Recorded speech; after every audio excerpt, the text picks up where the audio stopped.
Wednesday. Welcome to Thru The DAW podcast.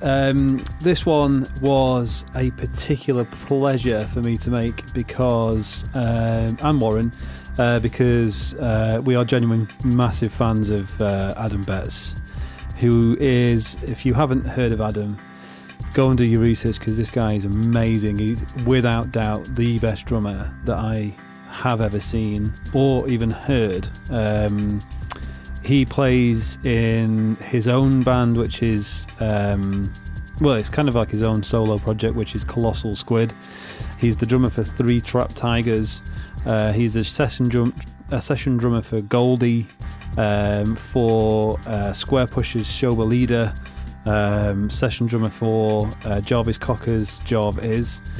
And he is just class. He's just a really good guy, and I genuinely really love making this one. I love making them all, but in particular I love making this one. Just have at it. See you in a bit.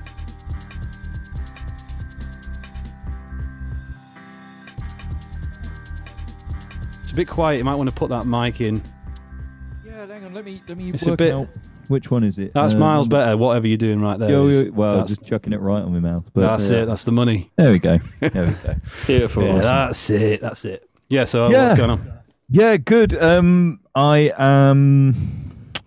Christ, there's nothing much wild to report being a musician in lockdown, but it's actually, it's been good. It's not, I've definitely had it pretty good considering I'm a musician in lockdown. It's been all right, but I'm just mucking about today. It's not a bad day at all. Yeah. Yeah. Well, welcome to the podcast, mate. Thank you so much for taking a bit of time out. Awesome, lovely to have you on, Adam. I mean, I love making these podcasts anyway, just because I'm a bit of a nerd and I love talking to people. And we've had all kinds of different people on, from mastering engineers to session musicians and all that kind of stuff. But I have to say, this is a special one for me because I am going to fanboy out on you a little bit. Man. So do you know or have known of a drummer called Chris Penny? Yeah. So Dillinger. Yeah. Right. So I used to just be like fascinated with Chris Penny, particularly around the Calculating Infinity time. Yeah, because he left, I think, shortly after that anyway, or maybe they did. Maybe they did one more album. And I used to drag people to the shows and stuff. Like, you've got to see this fucking drummer. He's just intense, and then. I think it was Warren, actually. I think you was the one who was like, I think you need to check out Three Trapped Tigers. And we came down to a show. Was it at Lexington or somewhere like that? No, it was the one in Shoreditch, wasn't it? Village Underground. Village Underground. One of them. Yeah. And I was just like, fuck. How? What the fuck is going on with this guy's drumming abilities? Yeah. Because you're the only person I've listened to that left, in my opinion, even Chris Penny standing. I was just like, what on earth is fucking going on? Yeah, man. So, I got introduced to Three Trapped Tigers because of, whose brother is it? Rodinho's brother is in Three Trapped Tigers, right? Yeah, of course. So I did some stuff with him and Riz MC, so Riz Ahmed, for that Microscope project years ago. And then obviously I met his brother and then Three Trapped Tigers. So yeah, dude. Amazing. Was that project the kind of huge live... Yeah, I was in it. Theatre madness. Yeah. Immersive live theatre thing that we did at Fabric and Latitude and that. I played guitar in it, and then I basically had an audition in Riz Ahmed's flat. And he was like, I went as a guitarist. I didn't even play my guitar. He just said, "Are you comfortable acting?" I was like, yeah, I think so. Yeah, and he sort of gave me some lines and some moves to do, and I was like, basically, you're going to be on a podium at Glastonbury Festival. What? So, I mean, I can trust you can play the tunes. Yeah, man. Did you not come to any of them? Do you remember when you met me at Glastonbury on the day, and you was like, "Come down, we'll do the backstage thing," and I was fucking. You basically was eating your ear, I think, through your face. Yeah. At that point, mate, I'll be there. No worries. So didn't make it though. It's good. Make it. But he's lovely, isn't he, Rodino? Anyway, man. So he's great. Yeah, he's a good lad. Made some cool shit. It was great. Good stuff. Yeah. But man, I remember being introduced to you guys and was like, yeah, dude, Got to check it out, because at the time, like, we were sort of fanboying over like Foles and sort of a lot of like art, math rock stuff. Jack Bevan. Is it Jack Bevan, isn't it? Yeah. That was like probably around 2009. So I don't think you guys probably came on my radar until about 2012, maybe 11, something like that. And you know, I mean, there's lots of drummers, but what I find really interesting about what you seem to be able to do is find. I mean, you can look at a drum kit and think you're relatively restricted or limited into what you can do in terms of adding your own personal flair, spin, or whatever you want to call it onto that particular instrument, right? It's probably easier to achieve that in guitar or somewhere else. But you can play on anything and you can hear Adam Betts. That's Adam Betts drumming. Like I find that very impressive. Yeah, for sure. That's really sweet to say. I think I'm trying to say this without sounding like a bit of a grump, but I think drummers can be quite conservative. Yeah. And you know, there's been a tendency to learn from other drummers before anything else. You know, you're kind of like, and drumming's got that kind of industry of mags and DVDs and stuff that I'm sure guitar has as well. Spades. But so a lot, you know, I have it like, you know, if I'm playing, I don't know, I've got a bit annoyed with all that kind of culture of that stuff. So I'm kind of more interested in what producers do than what drummers do. In terms of writing beats or something like that. Also it's worth saying that quite a lot of the stuff in Tigers was a lot of the beats were written by Matt, the guitarist. So I mean, we're jumping ahead of what I'd written down in to talk about a bit later on. But while you've touched on it now, I couldn't find it. But ages ago, I'm sure I saw an interview or read something somewhere that was talking about the process of. I don't know if it was the EPs or if it was like Route One, but you were talking about essentially the drums would be written electronically, and then you would just have to try and mirror them, but that you recorded it all without a click. Is that right? Yeah, that's right. Because that is just. I'm a drummer, right? But me saying that in front of you makes me feel like I'm not a drummer. But I have played drums in bands, right? I can't even wrap my head around how you've achieved that. The only way that I can think of achieving it is just listening to the song about 500,000 times so that you know every nuance to stop, start, where you're jumping in, because the time signatures are all over the place. Like, where do you start with mapping that out in your head and then being able to record it without some sort of like click guidance? Or are you thinking like mathematically in terms of like literally counting out? Or are you just feeling it and it's feeling it as a song for sure. So Matt would write the beats through beatboxing. He when I lived with him, you'd just hear him constantly. I mean, he's one of Britain's longest showerers, and you just hear these beatboxes and riffs just coming from the shower for 45 minutes while you're waiting to get in there. And but he was always doing it, and he, you know, it gives it this really kind of like strong melodic thing, you know, because you're not going to beatbox just a kind of AC/DC beat, you know, for long. No. But you kind of so this melody comes into it, and that I think is the really strong. Like, there are loads of sections in Tigers where there are a couple where I genuinely couldn't tell you what the time signature was, but I could probably still sing you the melody even though we haven't played it for a few years. You know, you'd be so the melody and the kind of composition was for me always like strong enough that I could it's this bit, and you always just knew. And also there'd be bits where you're like, nah, I'm not going to get that, not going to get that, not going to get that. Oh, we've got it. We got it. Yeah. So the rehearsal process was like pulling teeth sometimes, but never. Did you ever have? It was recorded live, right? It just in. Route One was, the three of us would play, and then they'd go to town and like choose better synth sounds for sections, or Matt would kind of work on his guitar noise or something like that. So the three of us are playing together. But then we'd then we'd kind of mess about with it all. Yeah, I mean, that's what I find most impressive, because you could sit down and electronically kind of like draw in, the similar kind of like beats or whatever that Three Trap Tigers have done. I mean, but to have three musicians just actually deliver that, it almost sounds mechanical, but it's got a human element to it, which is kind of actually feeds directly into what you're doing with Colossal Squid as well, I guess, right? Yeah, I guess it does. It's the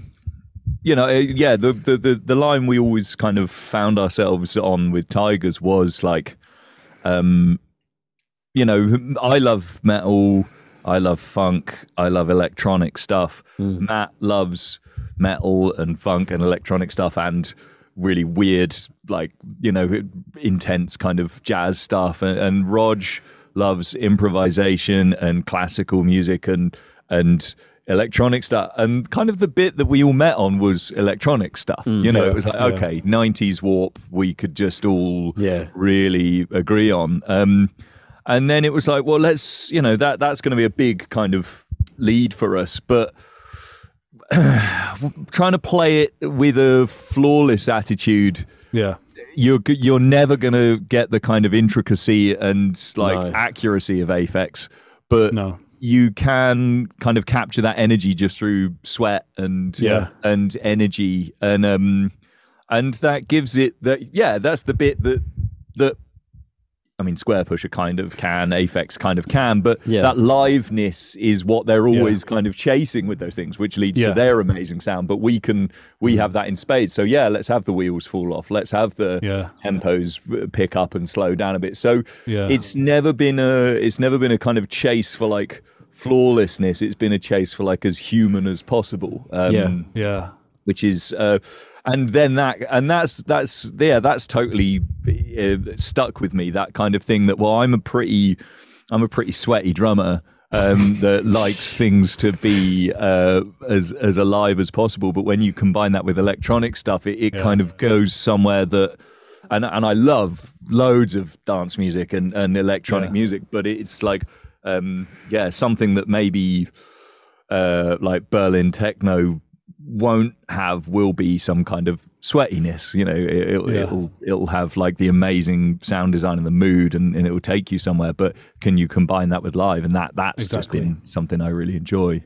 Yeah. And the live spectacle is exactly that. I mean, interesting. Like the music's like going nuts. And everyone's just stood there. Everyone's just kind of stood there, just like transfixed, watching like how the fuck are these humans pulling this off? Because all three of you are incredibly talented in each respective area. There's a video of Tom that I saw ages ago playing one of those live pianos. They just leave pianos just lying around, and he played Cram. Have you ever seen this, Warren? Yeah. It was in King's Cross or something. It's absolutely. It's a stunning piece of music. Brilliant, He just plays the whole thing, all the intro bit, all the intricate bit, and I was like, that guy's got some talent going on there. Like that is some heavy shit. Tom, when he wrote stuff like Cram, the whole idea was like, I guess maybe from like a bit of a jazz thing, that like it should still be the same tune. You should still be able to play a bit of it, and it's like, oh yeah, that's Cram. Where it's that's quite a nice little bit that we used to hold on to. That there should always be some melodies that aren't only production led. You can still play that on another instrument, and someone say, is that Three Trap Tigers tune? Which is it's that thing, isn't it? Like, because I mean, I used to write songs with like Lee and a drummer or whatever in a room, or I'd like with a guitar, and then I'd take it, and then when I got into production, I've written albums now and stuff, and I start by arranging drums or fucking about with a synth and thinking of it from a live element. But like I've done that for fucking years now, and it's like because we haven't just sat in a room and started a project. Well, especially with the shit that's going on at the moment, and it is that placement, isn't it? It's like figuring out how to bring live back into electronic production. I was literally having a chat with a guy called Noon. He's just a solo project called Noon Gordon, but he's the guitarist from Flamingods. Have you heard of Flamingods? Right. Yeah. Charles Prest. He's a mate of mine. He was saying exactly the same thing. Like that. because he's like quite organic live sort of sound, like, you know, psychedelic kind of sound. And he was like, it's like the challenge of trying to have that that jam, that kind of jam sound, you know, where two musicians kind of lock in at that live moment, but doing it in this kind of like remote capacity where you're sending like WAV files around and each person's layering on. It's a totally different thing, but yeah, I don't know. I think you've got to pull your creativity out the bag, haven't you? You have. So so Adam, leading on from like you were saying about like the 90s warp stuff, it's like I am a massive Square Push fan. I've seen Show Bleeder 1 with you drumming. I just wondered how you sort of fit. Well, I mean, I understand how you slotted into that, but like, how did that come about? That entire sort of collaboration, working with him. So that was crikey, I can't remember what year it was. 2016, something like that. Late 2015. I remember it really clearly. Like the band started, and I actually went to watch it, and I wasn't in it. It was there's a trio called Troika, which was Chris Montague, Kit Downs, and Josh Blackmore, and Square Pusher and Kit, Tom and Kit had been doing a bit of playing together, and he was talking about this live project, and that was going to be his next thing. And initially it was supposed to be this drummer, Morgan Agren, who's a Swedish guy who's one of my like absolute heroes. He did the guitarist from Meshuggah's solo project. Okay. Yeah. Talk about time signatures, like he's kind of got it all. Like he was playing with Zappa when he was in his 20s, and then you know, like in the very late period Zappa, and he's a terrifying musician. Like just kind of got everything together. I think he's playing with Devin Townsend now. He's like his live video live drummer, which is pretty curious.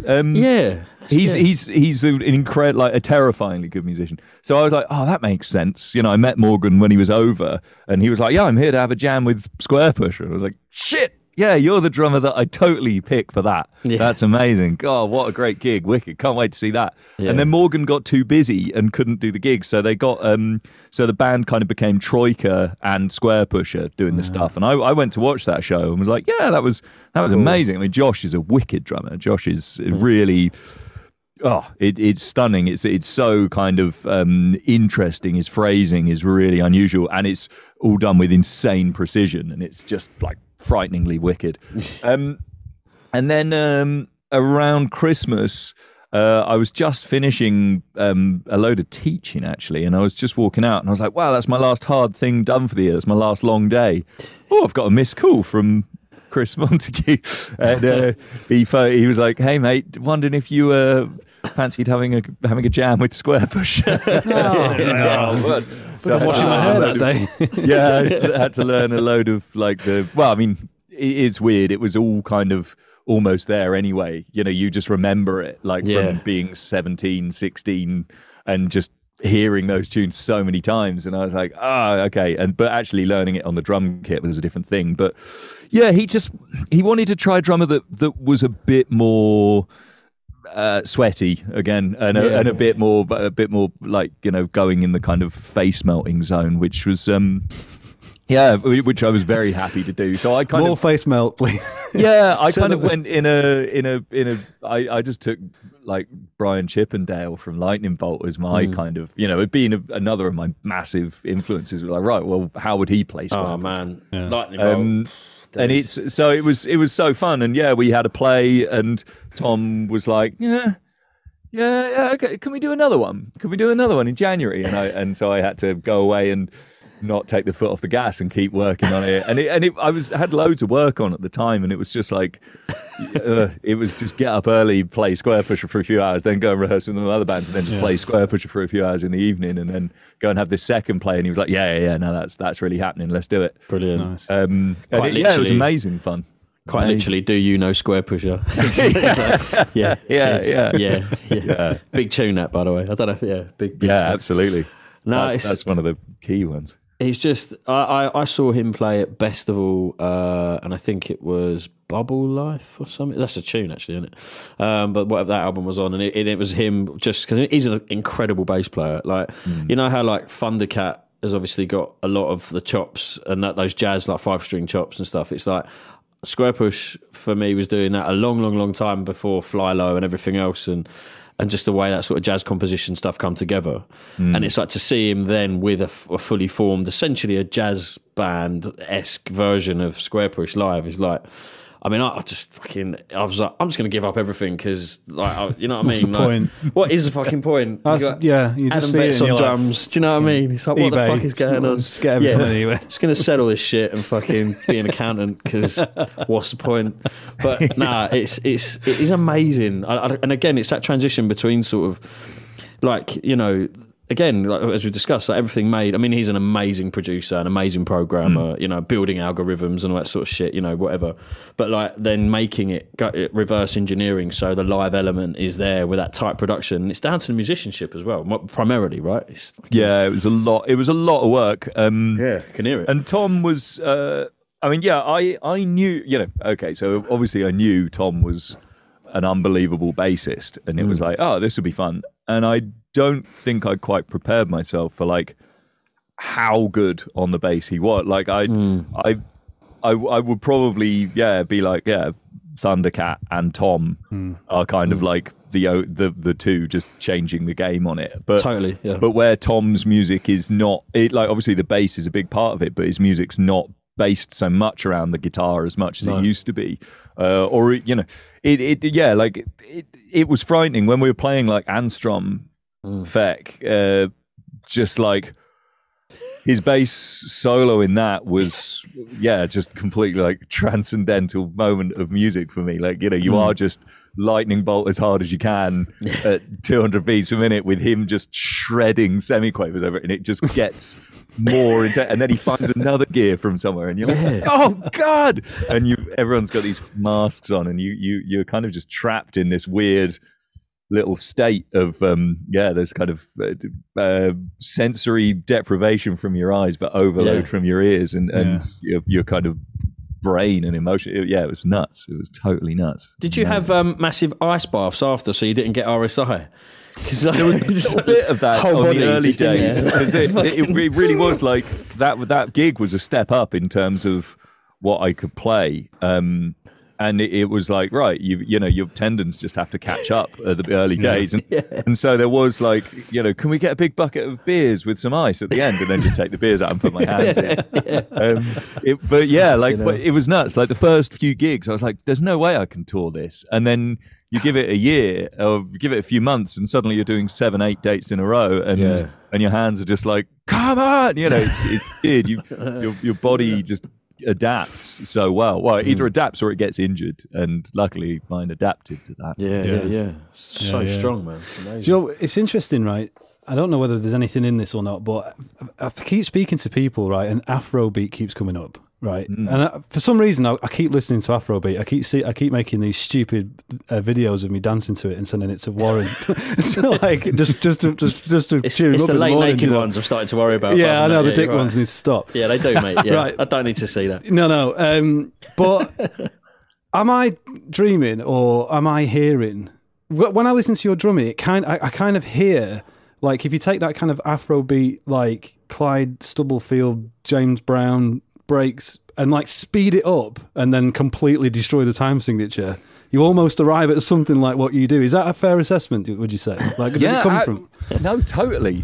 Like, right. So I'd say like Stubblefield and Bernard Purdie and like Idris Muhammad were massive for me. Like, so old 60s, 70s funk breaks and stuff like that were really big for me as a kid growing up.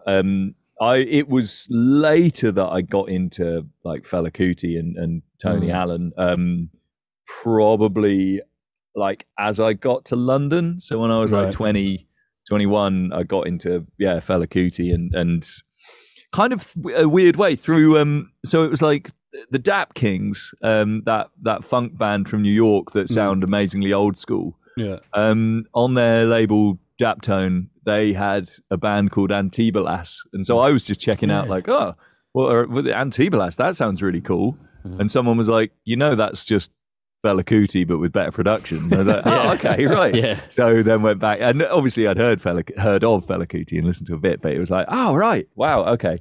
But yeah, like, so though it's the thing of a hook within the drumming. Like, you know, it's like, well, how is it going to be memorable? And there are loads of like, fella beats where you can just sing the drum beat and it's like, oh, that's Zombie or something like that. And I think that's, you know, that's really kind of stuck with me. And then obviously, you know, I started to piece it together that's where all these jungle records I've been listening to as a kid and drum and bass stuff, that's where that was coming from. So you get the basic ingredients of some stubble-filled break or some, you know, amen, and you know, those become the weird little chopping blocks for whatever the whatever you're playing at you know, the higher tempo. So like, you know, with Tom, loads of it would be like just like Apache or something like that. And you know, I'd just done the Goldie gig before joining Tom's band, so had already spent like a year like having to reproduce those on the kit. That was the thing. Like I'd always loved it, but I'd always been a little wary of live drum and bass drumming because it always just seemed like a bit of there's a drummer trying to prove to everyone he can play funk at 170. Not with the right kind of you know, it's still, you've got to be a dance thing, and I'd always kind of steered away from it because it just felt like nah, just stick with like rocking out. And then it was like, then we had the chance to actually play the Goldie stuff, and it was like, actually this is hella fun, this is insanely fun, let's go to this. And then Tom being the kind of next phase of that, like I feel incredibly lucky that those came in that order and not the other way around, otherwise I'd never have got it together. It sounds almost too opportune, that, right? Because I mean, serendipitous. It is, it's very, very weird. Like I had a year with Goldie before Tom, and it was like, right, okay. I mean, it's like just not notching up the heroes now on the CV. It's just ridiculous. It's crazy, man. It's like I've seen some videos of like how, you know, like when you went into the studio with Goldie and he's kind of because he brought loads of musicians in, didn't he? Like Flying Lotus is in there, was he? Or no, not. Sorry, not. Who Who am I thinking of? So he did. We had the guys Ulterior Motive in the studio, which is like Goldie's producing partner. They were in there when we were doing like some live. So basically, we did a full like gig of Timeless, the album, and that was amazing. There's kind of not many videos of it around, which is such a shame because it was like a bit of a, I don't know, just amazing gig because you're at the festival hall and I really realized how much like drum and bass means to drum and bass heads. You know, it was really emotional, like people just coming up afterwards and being like, you know, that album was my teens, and now I've seen it again. You know, I'm in my late 30s, and we've sent the kids off to a babysitter for the night, got ourselves a few pills, and we've just had the best night ever. And it was that over and over again. And wherever I'd go, you know, wherever you'd turn up around the country, you get the same response with that gig. It was just nuts, and Goldie was such a great figurehead for it. And Timeless was such a killer album for it. It was, it's really interesting the way that like Goldie was explaining what drum sounds he wanted, and you were kind of like interpreting that. It was just like, it was an interesting process to watch because you know, well, we need it a little bit more, like, you know, a little bit more this on that and a bit more symbol over here. Somehow you managed to kind of like get what he was talking about and just give it to him straight away. I'd have been like, I mean, we were at first, you know, we were like, huh? It's one of those things, though. You're like, you know, I mean, the worst one to work with is like where it's a, you know, maybe some singer who has no idea of what's going on drums wise and just turns around and goes, "Can it be a bit more?" And you're like, Warren's good at doing that. Just a bit more like digga digga digga digga digga. You're like, well, hold on a minute. Yeah, all right. but you work out what all those things mean after a while, and you start to put it together. And obviously, Goldie's got a pretty wicked idea of it, having done so many albums of a music that's so focused around drums. So he kind of knows where he wants things and what he wants, and he's got amazing ears for like what's not quite sitting. He might not be able to put into words exactly what it is he wants, but that's part of the kind of creative process of working with a producer. It's like, you know, otherwise you're working with actually, I guess probably the person that knew drums the best would either be Matt or Square Pusher. You know, like they'd be the ones that would be at. Matt would have a kind of photographic memory for, you know, 3 takes ago you did this fill in bar 19. Can you get that again? I'm like, absolutely not. Did I? Absolutely not. But you could edit it from that take if you want. Like, you do that. So Matt was incredible for that, and then Square Pusher would be the same. He's like, you know, like those guys absolutely know the notes that they want all the way through. But Goldie would know kind of the gesture and the mood and that kind of thing. So it was just that broader thing of trying to try some stuff. Is that working? And the bit that like at the heart of it works or not is whether it's like making you want to dance. Again, you know, exactly. So is that energy there? Is it feeling fun? You know, it is totally essential. Yeah, I think with drums, as I said, like now I start the majority of my productions with drums, and it's like I fell in love with disco for the simple fact of that. When that's produced right and that movement and that BPM at the correct way, it makes you fucking move. It makes me, when I started listening to more of it and Afrobeat and stuff, and like I saw Femi Kuti at this festival in Walthamstow. And I actually blagged my way into that festival. I went round to the back and said I was Femi Kuti's tour manager. And they gave me a pass because my mates were in there and they just let me fucking walk in. I mean, wicked. I shouldn't really say I did that. But yeah, I stole a ticket for a festival and pretend I was someone else. But I stood on the side of the stage and watched them. And it's like, but again, like it is about shaking your ass, right? So from like an indie punk background and then getting into electronic music, I got a lot into grime and two-step and like I was a grunger at school, right? But then the minute I grew up, then I listened to garage. Yeah. And like and what I was going to sort of say with like the development, like understanding where drum and bass come from, and like some records that I really, really enjoyed. Again, it was for dancing, going to Fabric and seeing. Do you remember an artist called Jenna G? And she was a singer songwriter, but Chase and Status basically Chase and Status and Zinc produced a lot of her album. Okay. And I used to work quite closely with Zinc because my missus used to work with him and stuff, and he taught me how to use Logic a bit and stuff, which was quite nice. But like understanding sort of the way that drums, the intrinsic nature of starting a tune and like, because I like, do you remember like the LTJ Bookham like that percussive, like repetitive but overly, it's really tight compressed drum sound. Yeah, like it's so like clippy. There's no reverb or nothing, and it's not loop bass. It's all production really, but it's very quick and it's so intricate, and it made that sound like it because drum and bass is this fuck off huge genre, as with everything. But like it's so like it's not just like pill up and listen to the Amen break 4 million times over different bits and jungle. Well, you can do that as well. I mean, look, I'm not suggesting I haven't, but like, but it's just the way, like with rhythms and sort of understanding. Like I love like garage now. And I understand how two-step works, and I understand the crossovers of the dynamic of it, and like a really tinny kick drum, and seeing that live. I think it's a lot more interesting now. Like but again, using the mentality of dancing to it, and it can be like weird and like even like slower BPMs and things like what Flylo. I've seen like Flylo do his live Ableton sets and stuff, and then and in a similar way with like Caribou using a live drummer. Or does he play drums actually? Yeah, he does. Yeah. And it's like, again, it seems there's a much more organic way to electronic music production now. So it means that live musicianship can fit in as well. Like I don't know, it's a bit more feeling to dancing. Do you know what I mean? It all relates to movement. On that tip though, like the way that you use like cymbals on the snares and those little tiny little cymbals, and then you'll stick like a couple of high. Those are basically when people make electronic music, and all those little ding ding, ba-ding, those nuances. Little bits. They're just kind of like nuances that are added in, but you're playing it. I don't know anybody else that's really doing that. Where did that kind of like come from?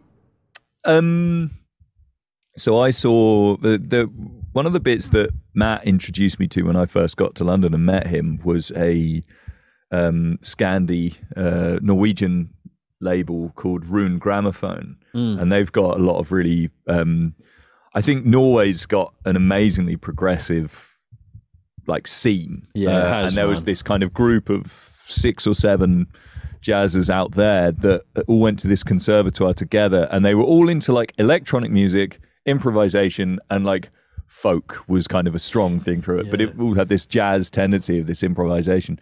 And there was a drummer called Thomas Stronan who plays in a band called Hum Crush and a band called Food. Yeah, he was just incredible. And that was the first kind of...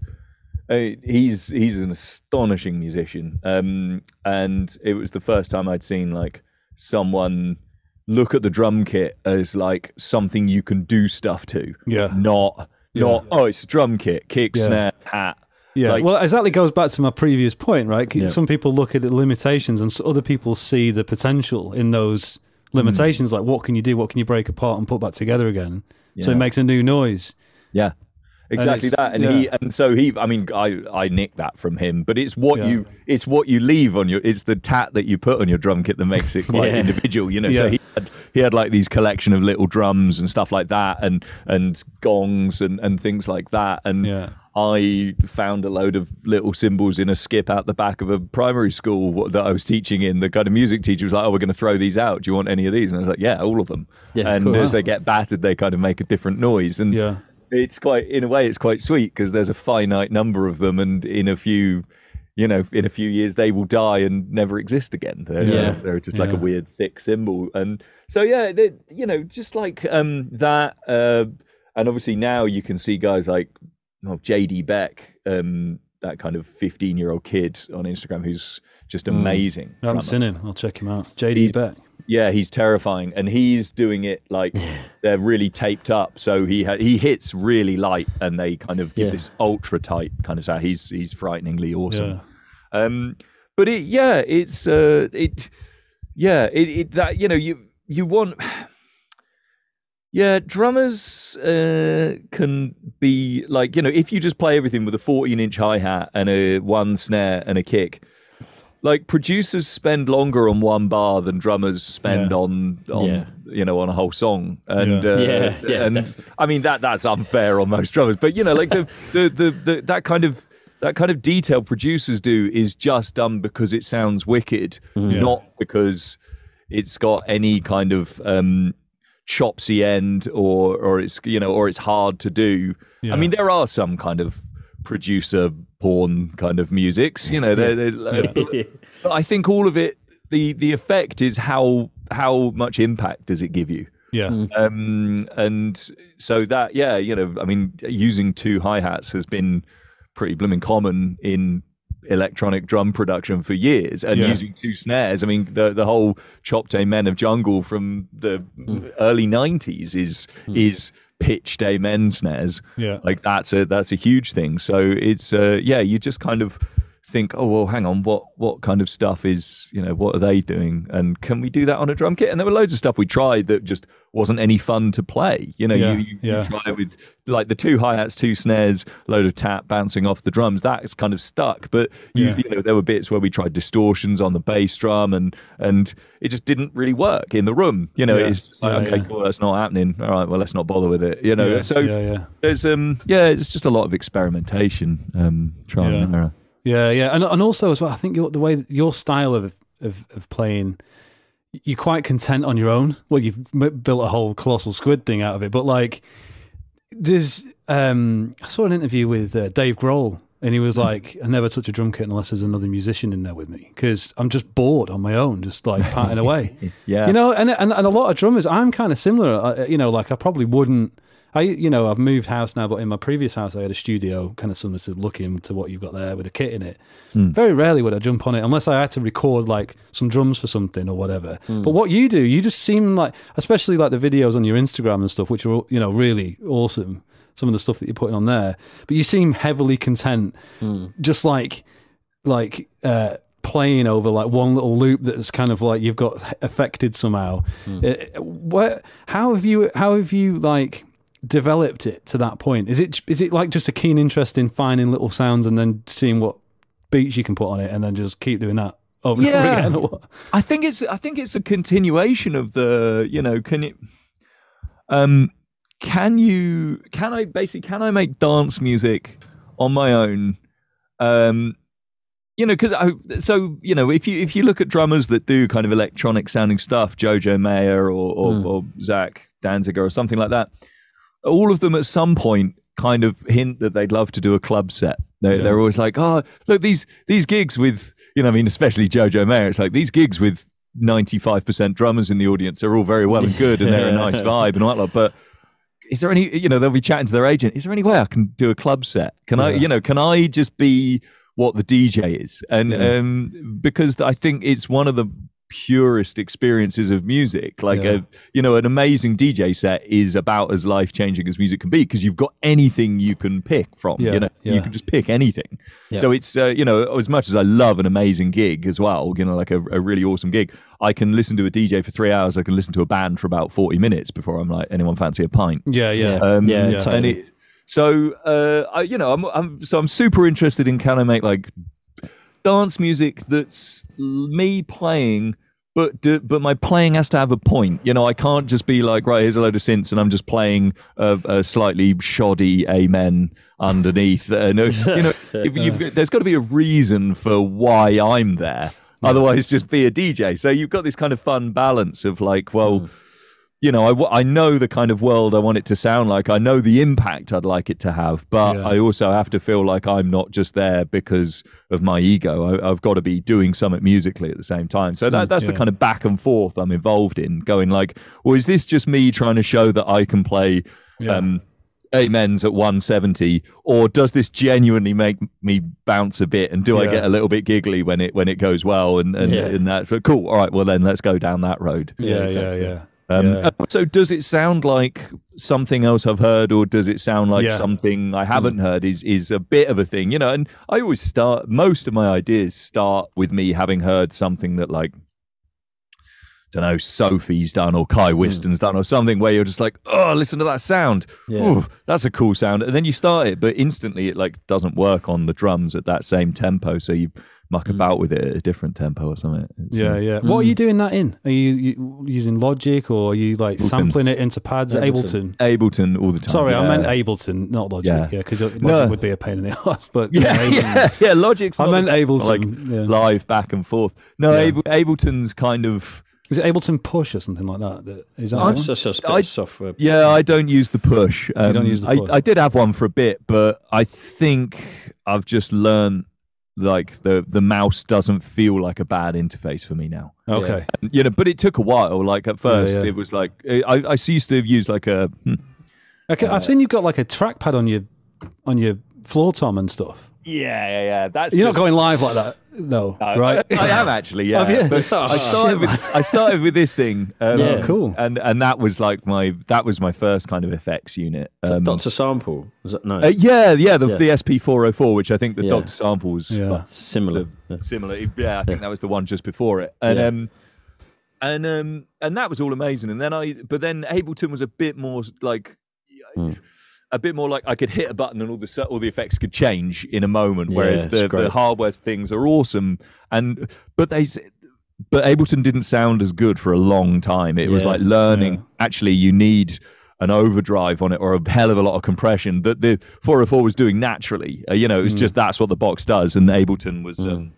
So yeah, but I've now kind of got where I'm certainly not where I'm not happy with the sound I'm getting, but I'm happier. You know, it's you know, I still hear production like, you know, you say Kai Whiston, he just does it all in the box in Ableton, and it blows my mind. It sounds so incredible.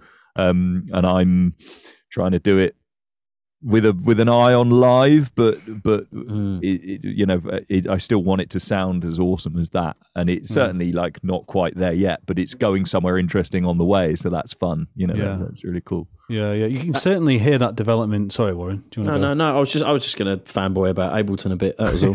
just in that when you sort of when you get to the point where you understand that, like, obviously this is Through the DAW, but like, I mean, I've messed with both Logic and Logic was the first thing I was shown. But then when I did a tour with this guy Scroobius Pip, because I wrote his record with him, and we had a whole rig built on a Logic based bit of software called Mainstage, which basically translates to dog shit.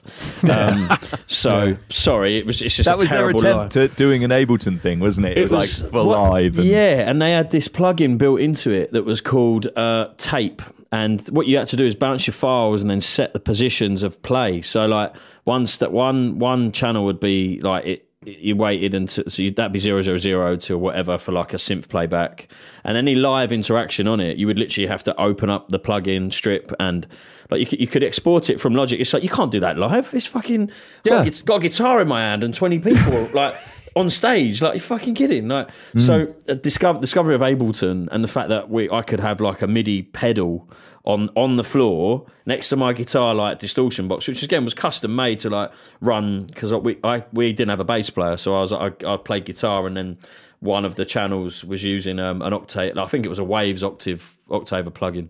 Right. That then that audio itself just went straight into DI to front of house to like play essentially a live bass sound. When I played guitar, it sounded a bit wobbly, but it worked. Do you know what I mean? And that in Ableton, it stabilized it, because then you could EQ it specifically and then change the sound for the next one. And it's just the ultimate revelation for like any playback or live synth interaction. Do you know what I mean? Because you can just tap with your right foot or whatever, or like we had like loads of like what they called, what you attach to the drum snares, what they called triggers. There you go. See, proper, not a drummer. Well, have you got the SP? Are you on the SPDS or is it? Yeah, the SPDS-X and the TM6, which is like just loads of triggers in. It's like just a small box that you have loads of triggers in, and yeah, that shit's amazing, because it is like, it's just rock solid. You know, I want to be able to, another demand on what I want to do, I want to be able to go and be band number 7 on a 9-band punk all dayer. Yeah. And you don't have a chance to kind of get your posh audio interface out and calibrate the inputs and stuff. It's like, I've got to be on, someone's throwing a pint of piss and we've got to kick off. Let's go. Yeah. And the Roland stuff is really like robust and just like doesn't dick about. And Ableton on the whole doesn't. If you use Max plugins, it does a bit, but just the Ableton stuff is like bomb-proof. It's amazing. Yeah, Max for Live is like that. We had a discussion before with somebody else on the podcast, but it's like, I love the way that it's a very much a creator's sort of plug-in arena to sort of make weird shit, and like you're sharing patches and stuff and all that. It's like such a good idea, because I hate people that sort of moan about using presets and stuff. It's like, if it sounds good on a tune, it sounds good on a tune. Yeah, absolutely. What the fuck? Absolutely. Like, musicians or songwriters do not give a fuck if it's on another tune. They just don't. But absolutely. Proper people, like, you know, beard strokey people, like, you shouldn't have used that massive synth on that tune. It's like, why, mate? Like, it don't. Yeah. Like, I'm dancing to it. Sounds right. Don't matter, mate. But again, it was Rhino. That's it. Yeah. Same. Yeah, we had a chat with him about it. French. I love that thing, but like we messed about with like using it, because Lee and I are in another band called Bricks, which is like a 3-piece punk band. So Broken Bricks is the derivative of that. Like, we now like make which is like a soul indie electronica. Yeah, it's whatever. Somehow very bass heavy. It went in that direction. It's it. Our bass player sorted back to Romania, so we ended up getting a female singer in, and that's it. Wicked. But with Bricks, we had loads of like weird little samples in between the tunes of the punk, because we were a 3-piece punk band, but wanted other noises and stuff. And it was so solid. Like, yeah, it's good. It's good. The SPDS is good for that though. Yeah, exactly. And I've toured with like a dual redundancy setup with 2 laptops and 2 sound cards before, and both of them failed. So, and this is that same thing on the Pip tour, and we had B. Dolan and Sage Francis on stage with us, and they both died. And it's like, so it's just my guitar and your drums then for the whole gig, yeah? Oi. And that's sometimes that sounds all right though, if you're tight. If you got it down. Yeah, we were tight. Don't get me wrong, it's fine. No bass happening. No, you need no bass at all. No synths, simps, no nothing. It's like, this is going to get a bit shit, isn't it? Real quickly, if we don't fix this tomorrow. Have you had that, like, with, doing the Colossal Squid stuff, just going fucking down? But never to a kind of. I mean, so I always try and build in like an escape route. You're touching wood there, by the way. Yeah. I always try and build in an escape route, and also just moments where if it does go wrong, it still kind of works. Now, there's bits that I can't have go wrong. So I use a lot of. I have a pad that just moves on to the next scene in Ableton, and if you move on that scene, all the effects can change, all the sounds can change. It can be like the next moment in the song. if that pad goes wrong, and I've had that like where the sensitivity's been too low on that, so you hit your snare drum, moves to the next scene, you hit your floor drum, moves to the next scene, and you get through like these 7 scenes of the vibrations in a second. Yeah. That I kind of panic. but people kind of enjoy it. You know, you stand up and you go, all right, that's completely wrong. That's not supposed to sound like that. Yeah. Here they go. So people kind of enjoy that it goes a bit wrong because again, it's that humanity bit of it. But there are bits where it goes wrong and it's actually euphoric, and there are bits where it goes wrong and you kind of want to give up. And I'm lucky that most of mine have been quite euphoric. I've had one where like it was a 5-minute stop in the middle of the set, and that was ghastly. It wasn't 5 minutes, but it felt like 5 minutes. Yeah. The one I had recently, I was supporting Battles. I was just about to say Battles. I saw that happen to Battles. Because and the whole thing had to just got stopped. Yeah. And so I did my set, and the sub was kicking off on the last tune. It was awesome fun, and the laptop vibrated off the edge of the off the edge of the stand and just fell on the floor and I plugged the sound card. And so everything stops, and I'm like, just drums for like a second. I'm like, whoa, what? Grabbed the laptop, chucked it back on the stand, plugged in the sound card, didn't have time to test anything, and just was like, fuck it, let's just go. And it all came back in. And it was absolutely like punch the air moment. How's your luck? That was one of the things where I was so thankful that I've got like the RME sound card that doesn't dick about, and like Ableton is really hardcore. And I'm not trying to do it off like a 10-year-old laptop. Like though I do have to make sure I've got a good computer and a good sound card. But then and then I really felt for Battles. Like they were doing their set, and about 45 minutes in, their laptop went, and he just walked off stage, and like everyone left. Where like, was that? Do you remember where that was? It was at Earth in Hackney. I think that was the one I was at. Yeah. And it was excruciating. Yeah, like, it really was. Like, John Stania did like quite a fun drum solo for a couple of minutes, and then just like apologized to the crowd and walked off. And it's like, man, if you're that dependent on it and it's going to go wrong that much, it's just not fun. You know, it's like, get some track or something. Like, you know, got to get some. But because I've seen Battles before, it's interesting watching Battles because they kind of drift in and out of the loop. And you can see John kind of trying to sometimes pull it back or catch up because he doesn't have a click either. He just has a fuck off big speaker behind it. That's how he understands the loop. Yeah. So, like, you know, that's going to different scenarios, different stages, different setups. That's going to be a fucking nightmare to try and stay in with that. So it's interesting watching them anyway. But I didn't know they were so heavily dependent on it. If a laptop goes down, the whole. Well, they didn't used to be. You know, when there was 4 of them or 3 of them, you had enough that like they could get away with it. But now there's 2 of them. It's like there's nowhere to hide, is there? It's really I really that was a shame because it was just like, oh man, and it was just so funny that it happened to me the same, but like I managed to turn back on. So you carry on with it. Whereas if yours doesn't, then it's like gig's over. It's like you should have just sent them a recommendation of your kit and gone, I'd recommend next time. Do you know what I mean? Just get a new MacBook and this sound card because really, do you know what I mean? Just saying. It's always that tricky thing, like what you know, like what do you want from a gig? Like I think I want my stuff to sound like it's important that I'm involved, but I also want it to work as often as it can. So like I use, you know, like I say with Max plugins, they're amazing. They're so creative. There's so much creative stuff you can get, and they work about 3 out of 10 times on stage.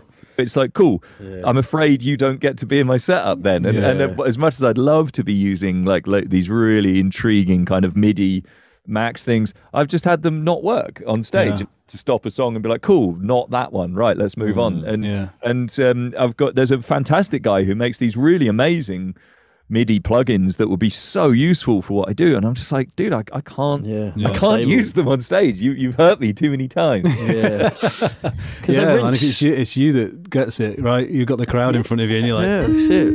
You know, no one's shouting wanker at you. Well, you can call him up and just point the phone at the crowd. See, you fucking twat. So, what was the move from releasing Colossal Squid back in 2016? Fanboy. to then sort of as an Adam Betts solo project to then having it being its own kind of entity. On, you know, because now you're an artist, Colossal Squid, right? And it's kind of developed. I mean, I don't know if I'm overstepping the mark or whatever here, but the production and the writing certainly for me has taken like a step to it's leveled up a little bit. I would say from what you did in 2016 to what you did in 2019, and I think it's probably a bit more accessible, but. I mean, you're coming from a place, it's like, you know, it's a pretty weirdo place. There's certainly a bit more accessibility. But yeah, is that, I guess my question is kind of like, is that a way that you're going to continue in a trajectory of kind of like more palatable or more kind of like accessible and also kind of like more polished type production side?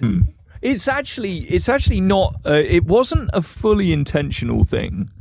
I guess it came down to a kind of slight refining of the process. Yeah, you know, I mean, well, the better sound, like the more polished production, probably was. You know, I think that first album, I had all these weird ideas of just like, oh, I think I could do a song from stuff triggered to the kit.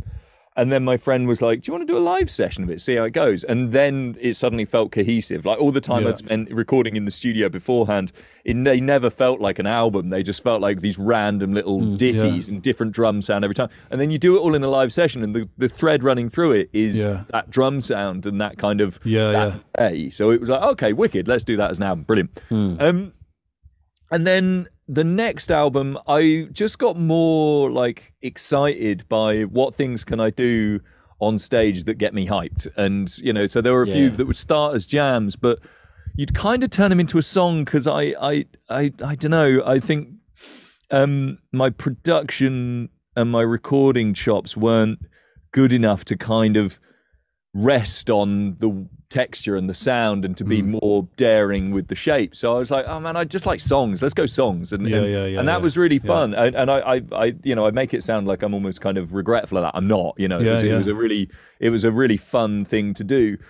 And now it's the next album's finished. It's probably going to come out in the next couple of months. And that is quite a bit darker and a bit weirder. Yeah. It's all instrumental as well. There's like some vocal samples in there. Have you not got guests on and things like that again? Well, A.K. Patterson appears again, but I wrote a song where I used a sample that I thought was going to be easy to clear, and no, it's not. So it's like, Alex, do you want to kind of just write a vocal that sounds legally distinct to this one? Right.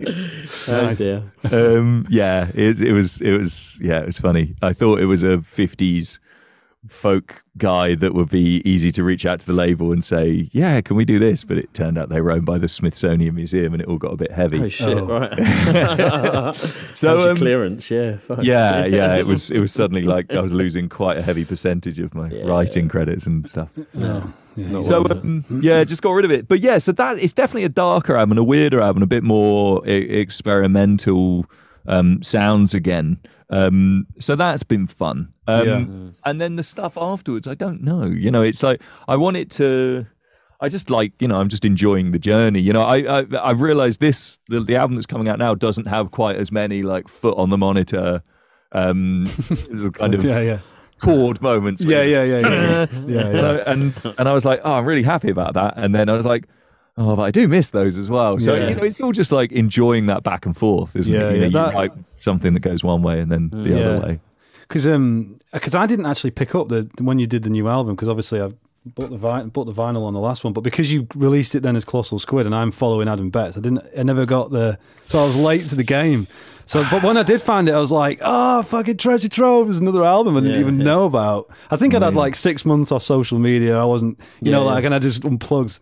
But yeah, the step up, like when I heard I Lost Detroit, is it all I Lost Detroit? I was like, I got the same feeling that I got when I listened to Drebin. You know, oh, wicked! I don't know what it is about Drebin, but for some reason I can't listen to it without every hair on my arm is just standing up. You know, in headphones, walking around, it's just like fucking hell, man. There's something about that tune, I don't know. But this one does the same three thing.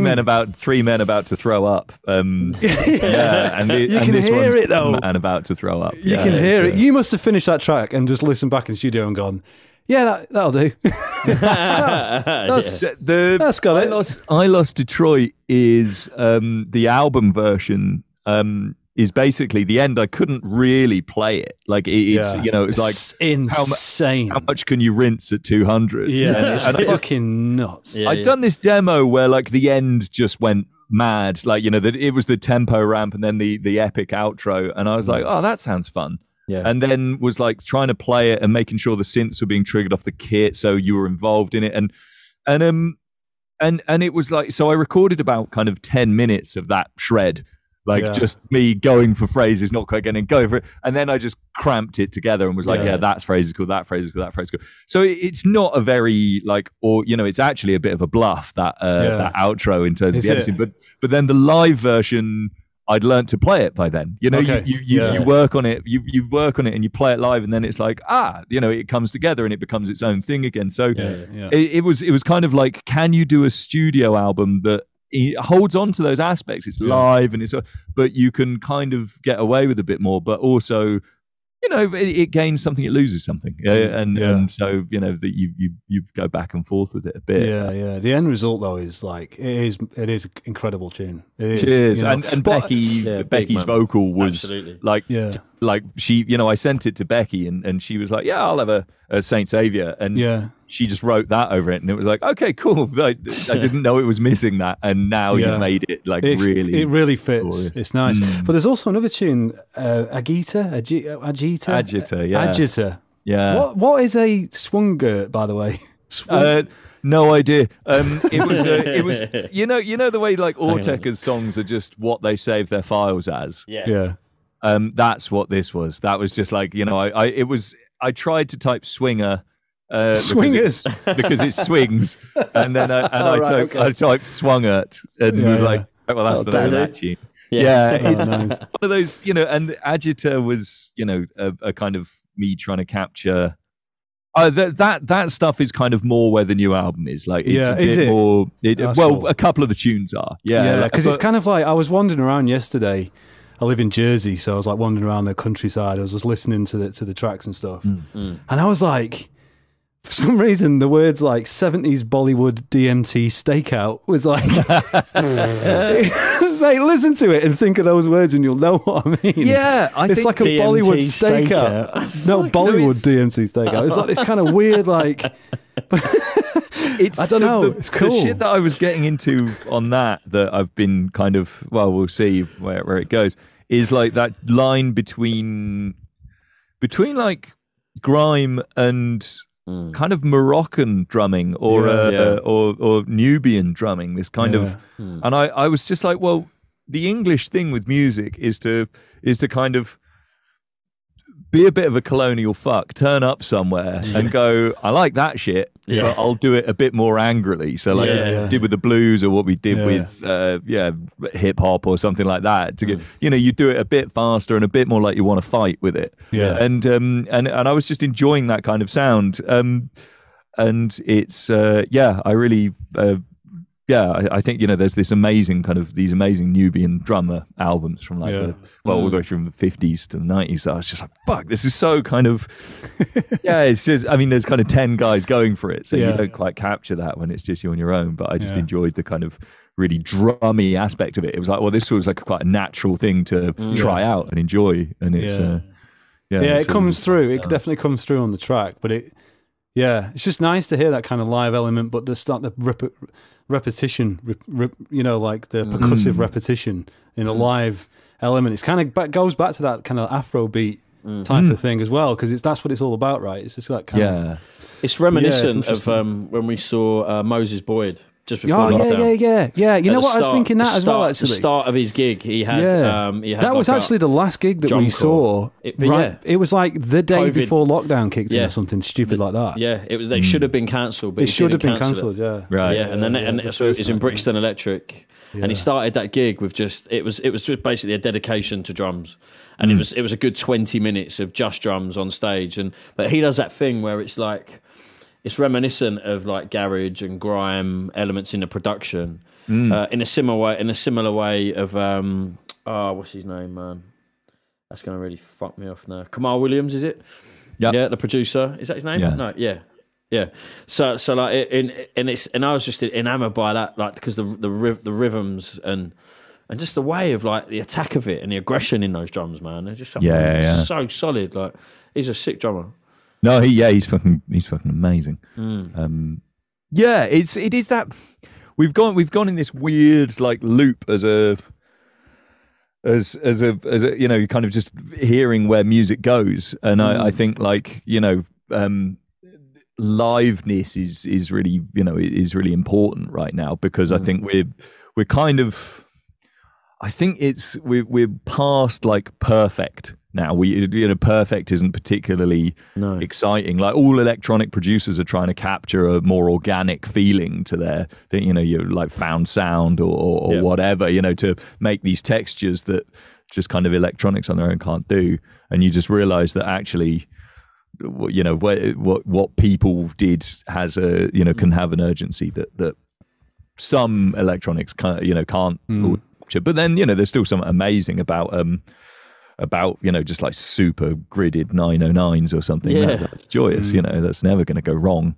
But yeah, it's just finding some fun line between that.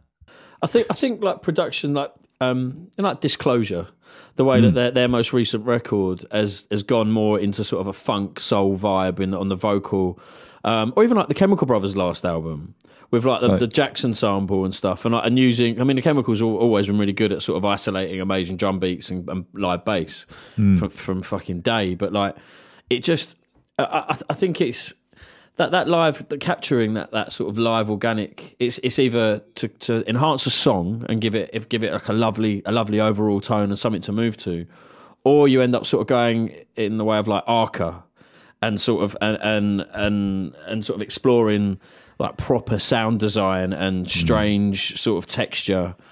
But like, I don't know, man, it's really interesting to see like listening to your like, you know, record and sort of seeing how it is gonna go, and to get past that super perfect, because we've just made a pop record, right? But I think people get sick of it. Like everything all goes glossy. Everyone then gets sick of glossy. Everyone wants live. Everything then goes live. Like, you know, when grunge came around, then everyone gets sick of the live, and the pendulum just keeps swinging. You know. Yeah, and absolutely. And I think that's really exciting. Like, you know, I think we were talking about.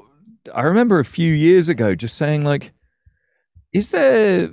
And obviously there's good bands that come through at different levels, but it was just like, there doesn't feel like there's anyone doing good, like game-changing rock right now. No. And it was like Catfish and the Bottlemen. And I was like, well, that's rubbish. Yeah. So, you know, and then suddenly this kind of fun, punky new jazz resurgence comes along with stuff like Comet is Coming, and you're just like, there it is, that's it. You know, the kids were fed up with, like, you know, but when I was younger, it was the other way round. Like we were kind of like, there was a lot of like chilled, kind of champagne-y, cokey, you know, I guess you were like end of Jamiroquai kind of.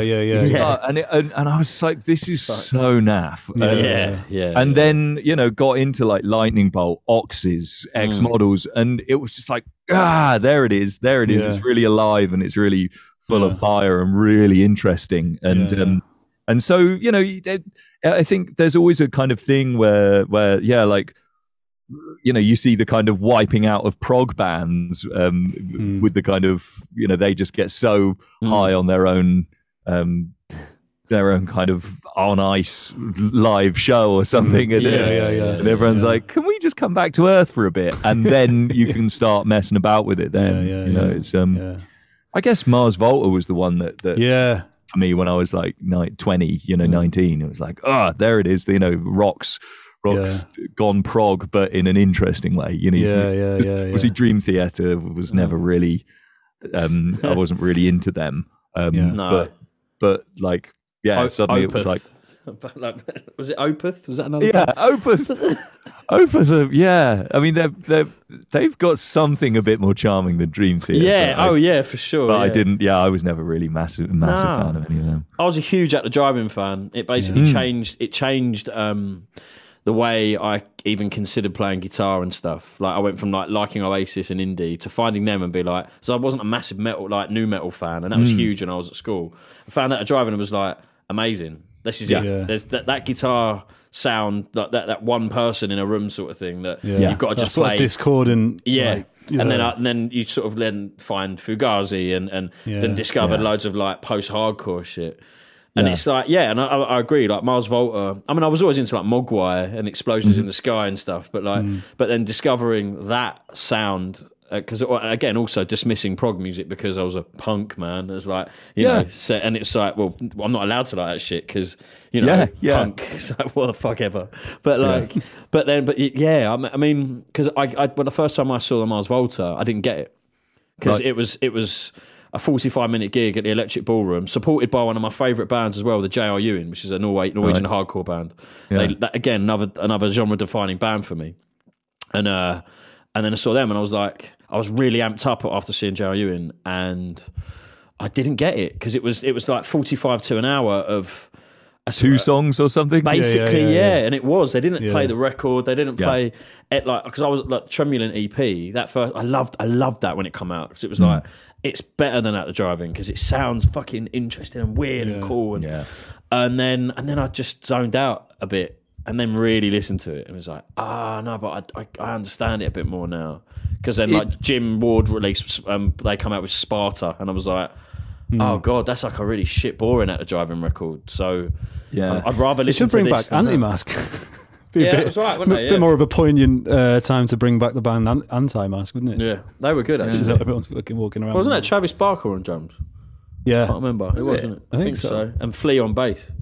Yeah, Anti-Mask. Yeah, and Frusciante, obviously now and again. Like, hello, LA man, fucking hell. Yeah. Dude.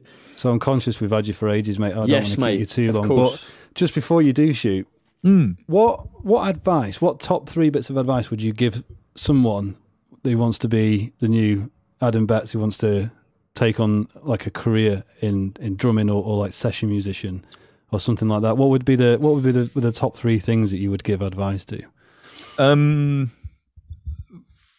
Don't be just a drummer. Like, make some music, even if it never gets released. Just do it, because you know, drummer. Yeah, you know, I'll get on my drummer soapbox again in a bit. But like, it's you know, it just if you're just a you know, there is a tendency to be just a drummer and that just shuts the door on so much stuff. And so many of the drummers I love have done amazing projects, you know, Seb Rochford or Tom Skinner or well, you know, like all these people that have made an album and it's amazing. And you know, I think that's really good. Play with people, do loads of gigs, do as many gigs as you can, even if they're like whatever. Like, you know, I think my teens were literally, you know, 13. Oh, this Metallica album's good. Let's go and play this as a gig. Oh, this Korn album's good. Let's go and play this as a gig. Oh, this Tool album's good. Let's go and play this as a gig. Nine Inch Nails are good. You know, just do it, and you'll have like 15 mates along at your kind of provincial youth club. But it's just like that's such a good way to start. Yeah. So yeah, do a ton of gigs, make some music yourself, whatever it is, and don't believe it when you think that something is not for you. I think just like, you know, get into whatever. Yeah, get out your comfort zone. Yeah. Oh, can I have 4? Can I say dance to some music as well? Like if you can have 4. Yeah. if you don't like if you forget, if you try to be a drummer and you forget that dancing is part of the fun, then you're always going to be a fairly ploddy drummer. So I think, like, you know, find some music that you enjoy and dance to it. Because it's like I you know, I work with some young drummers at some unis and stuff, and they struggle to dance a bit. and it's like, cool, well then your playing will struggle to make people dance because you've forgotten what that feeling is. So I think it's that's a good way of thinking about it, because people don't dance until the drums kick in, right? So it's got to be a two-way connection. Yeah, interesting absolutely thing. So speaking of live, I mean, is it too early to dare guess what's coming around the corner live wise? Or I mean, let's see if Raw Power Festival happens in August. I'm down for that, and there might be a tour in the autumn that I'm just sorting out right now, that will be quite extensive if it all happens. So let's see. We hope so. I'd love to tag along and come and see what you've got cooking. Wicked. Really fun. We'll keep an eye out for that. Well, thank you so much, mate, for coming on. Cheers. It's been a blast. Really nice talking to you, mate. And you got anything fun planned for the rest of the day? What is it? It's Friday, isn't it? Oh shit! It is. I might just. Oh, it's only 2:30. I might just go straight to the pub. I was going to say, but it's a little early. I mean, just going to do some more nerding and then very good. Oh, you bastard! Listen, man, I've got a busy day ahead. Is it? That's been a pleasure, Adam. Thanks, man. Thank you so much, mate. Nice one, guys. Absolutely. Catch you again. Take it easy, man. Care. Cheers. Cheers, mate. Bye now. Bye. Thank you so much for sticking around for another episode of Thru The DAW podcast. Don't forget to head over to our Instagram at throughthedaw_podcast to give us a follow and see what we're up to. Head over to Broken Bricks HQ. That is Instagram Broken Bricks HQ to get all the latest information on our upcoming releases for Broken Bricks. You can find me at Beats by Yuzi, that's YEWZI. Give us a follow, and you can also find Warren, by the way, at Wargy Beats. Give us a follow, see what we're up to, and we've got some really exciting podcasts lined up in the diary that I'm really keen and eager to get recorded and get put out. Hit subscribe on whatever platform it is that you're listening to us on, so you get those updates instantly. We do Friday releases, but we're going to be doing some little snippet releases throughout the week as well and stuff, so stay tuned for that. All right, cheers. Enjoy your weekend. Bye.